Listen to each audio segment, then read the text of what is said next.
तपाईँहरू को हुनुहुन्छ मै जस्तो साथीहरू जब यति राम्रो राम्रो फुलहरू फुल्छ नि तब चाहिँ फुलको बिरुवा छ कि छैन भन्दै हिँड्ने है राम्रो फुलेपछि त अब फुलको बिउ खोज्नु पर्यो तर वास्तवमा भन्यो भने हामीले फुलको बिउ चाहिँ आजभन्दा 6 महिना 1 वर्ष अगाडि नै खोजेर रोप्नुपर्ने हो अब रोपिँदैन अरूले रोप्दा मात्रै त्यस्तो राम्रो देखिन्छ होइन साथी हो फुल रोप्नु त कहाँ सजिलो छ र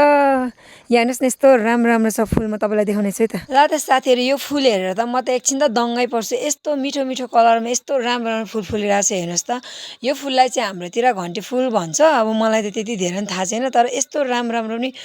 हुँदो रहेछ मैले फर्स्ट टाइम देखेको अनि हाम्रो उर्मिला दिदीको घरमा यति मिठो कलरको यति धेरै फुल देख्दा त म त एकछिन त दङ्गै परेँ जति हेरेँ नि जति भिडियो खिचेँ नि मलाई चित्तै नबुझ्ने फुलहरू छ क्या उर्मिला दिदीको घरमा चाहिँ ल हेर्नुहोस् त फुलको त कमी नै छैन नि हाम्रो दिदीकोमा आम्मामा यस्तो राम्रो राम्रो फुल फुलाएर बस्नु भएको छ बाफरे उहाँ चाहिँ फुल रोप्ने धनी हो उर्मिला दिदी